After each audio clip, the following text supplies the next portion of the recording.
स्वागत है आप सबका सीवी क्लासेस के यूट्यूब चैनल पे। अपने भारतीय स्वतंत्रता आंदोलन के अंतर्गत हम लोग आज किसान आंदोलन और किसान सभा के बारे में पढ़ेंगे। किसान आंदोलन और किसान सभा भी भारतीय राष्ट्रीय आंदोलन के अंतर्गत एक महत्वपूर्ण टॉपिक है जहां से एग्ज़ाम में प्रश्न पूछे जाते हैं।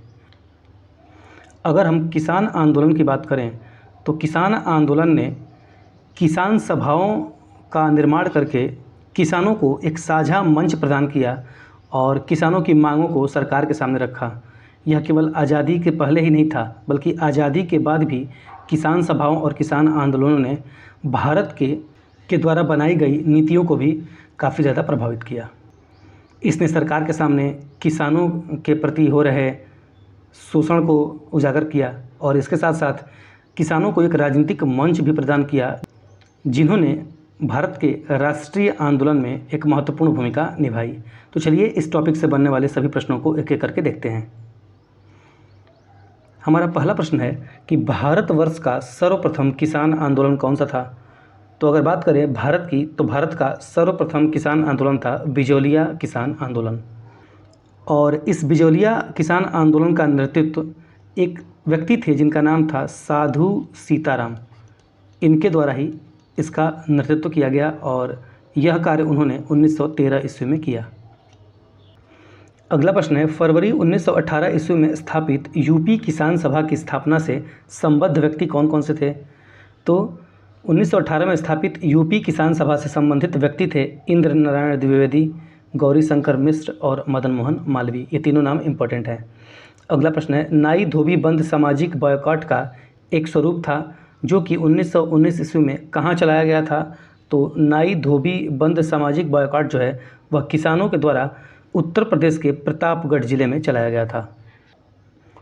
अगला प्रश्न है वह प्रदेश कौन सा था जहां बाबा रामचंद्र ने किसानों को संगठित किया था।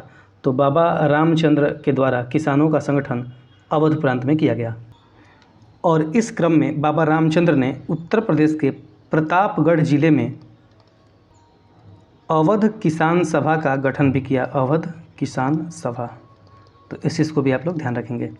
अगला प्रश्न है 1930 ईस्वी के दशक के विभिन्न भागों के भिन्न भिन्न नेताओं द्वारा किसान आंदोलन चलाए गए, उनके क्षेत्रों को सही सुमेलित कीजिए। यह सुमेलन वाला प्रश्न है, तो चलिए एक एक करके देखते हैं। अगर हम बात करें सहजानंद सरस्वती की तो इन्होंने किसान आंदोलन को बिहार क्षेत्र में प्रसारित किया। खुदाई खिदमतगार ने NWFP क्षेत्र में किसान आंदोलन का नेतृत्व किया। NWFP का मतलब होता है नॉर्थ वेस्ट फ्रंटियर प्रोविंस, अर्थात पश्चिमोत्तर सीमा प्रांत। बात करें स्वामी रामानंद की तो इन्होंने हैदराबाद क्षेत्र में नेतृत्व किया और अब्दुल हमीद खान ने दक्षिणी असम में किसान आंदोलनों का नेतृत्व किया। अगला प्रश्न है इनमें से कौन 1930 ईस्वी के दशक में किसान सभा आंदोलन से सक्रिय रूप से जुड़े हुए थे। तो वे व्यक्ति थे स्वामी सहजानंद। अगला प्रश्न है अखिल भारतीय किसान सभा के प्रथम सत्र की अध्यक्षता किसने की थी। तो अखिल भारतीय किसान सभा के प्रथम सत्र की अध्यक्षता स्वामी सहजानंद के द्वारा ही की गई थी और स्वामी सहजानंद ने ही बिहार किसान सभा की भी स्थापना की थी। बिहार किसान सभा, इसकी स्थापना भी स्वामी सहजानंद के द्वारा की गई। अगला प्रश्न है 1936 ईस्वी में लखनऊ में अखिल भारतीय किसान कांग्रेस का प्रथम अध्यक्ष किसे चुना गया। तो 1936 ईस्वी में आयोजित अखिल भारतीय किसान कांग्रेस का प्रथम अध्यक्ष स्वामी सहजानंद सरस्वती को चुना गया और इसी अखिल भारतीय किसान कांग्रेस का नाम बदलकर बाद में अखिल भारतीय किसान सभा कर दिया गया था। इसको भी ध्यान रखेंगे। कई बार एग्ज़ाम में यह भी पूछा जाता है कि अखिल भारतीय किसान कांग्रेस सभा की जो थे वह सचिव कौन थे। तो इसके महासचिव NG रंगा को चुना गया था। NG रंगा को, तो ये इंपॉर्टेंट है, इसको भी ध्यान रखेंगे। अगला प्रश्न है अवध के एका आंदोलन का उद्देश्य क्या था। तो अवध के एका आंदोलन का उद्देश्य था लगान का नगद में परिवर्तन। किसानों की मांग थी कि बढ़ती महंगाई के कारण जो हम लगान जो है अपने अनाज के रूप में देते हैं उसका नगद में परिवर्तन किया जाए और इसी के लिए अवध का एका आंदोलन प्रारंभ हुआ था।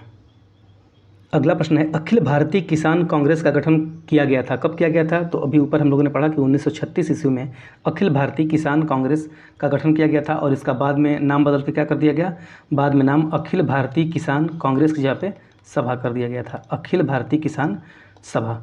और इसके प्रथम अध्यक्ष कौन थे? वह थे स्वामी सहजानंद। इसको भी हम लोगों ने भी पढ़ा है। और अगर इसके बात करें प्रथम महासचिव की, तो वो थे NG रंगा। ये नाम भी इम्पॉर्टेंट है, इसको ध्यान रखेंगे। अगला प्रश्न है, वह कौन जगह थी जहां अखिल भारतीय किसान सभा का पहला अधिवेशन हुआ था? तो इसके बारे में भी हम लोगों ने पढ़ा कि लखनऊ में अखिल भारतीय किसान सभा का पहला अधिवेशन हुआ था। अगला प्रश्न है, अखिल भारतीय किसान सभा के संस्थापक अध्यक्ष कौन थे? तो अखिल भारतीय किसान सभा के संस्थापक अध्यक्ष थे स्वामी सहजानंद सरस्वती। अगला प्रश्न है, स्वामी सहजानंद का संबंध किस क्षेत्र से था? तो बिहार के किसान आंदोलनों के साथ स्वामी सहजानंद का संबंध था। अगला प्रश्न सुमेधन वाला है, तो चलिए इसको भी देख लेते हैं। पहला है, यहाँ पे मिस टाइप हो गया था, इसको मैंने करेक्ट किया है, बकास्त संघर्ष। तो इसको स्वामी श्रद्धानंद सरस्वती ने शुरू किया था। दूसरा है भारतीय किसान विद्यालय, तो यह NG रंगा के द्वारा शुरू किया गया था। और बात करें बंगाल प्रजा पार्टी की, तो बंगाल प्रजा पार्टी को फजलुल हक के द्वारा शुरू किया गया। और बारदोली संघर्ष जो था वह सरदार वल्लभ भाई पटेल के द्वारा शुरू किया गया। तो ये काफ़ी अच्छा प्रश्न है, इन सब के बारे में आप लोग ध्यान रखेंगे और इसको नोट डाउन करेंगे क्योंकि यह इंपॉर्टेंट है एग्जाम की दृष्टि से।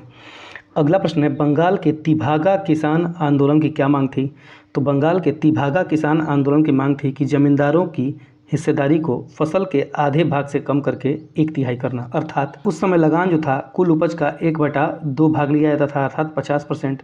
और किसानों की मांग थी कि इसको घटा के 1/3 भाग अर्थात 33.33% किया जाए। और इसी के लिए बंगाल का तिभागा किसान आंदोलन शुरू हुआ था। अगला प्रश्न है, बारदोली सत्याग्रह 1928 ईस्वी का नेतृत्व किसके द्वारा किया गया? तो बारदोली सत्याग्रह का नेतृत्व सरदार वल्लभ भाई पटेल के द्वारा किया गया। और पूछा जाए कि बारदोली कहाँ पे है, तो बारदोली गुजरात के सूरत ज़िले में स्थित एक तालुका है। तो यहाँ से भी कभी कभी इस तरह से प्रश्न पूछ दिए जाते हैं, तो इसको भी ध्यान रखेंगे।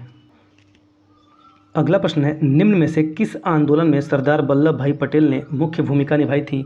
तो सरदार वल्लभ भाई पटेल ने बारदोली सत्याग्रह में मुख्य भूमिका निभाई थी।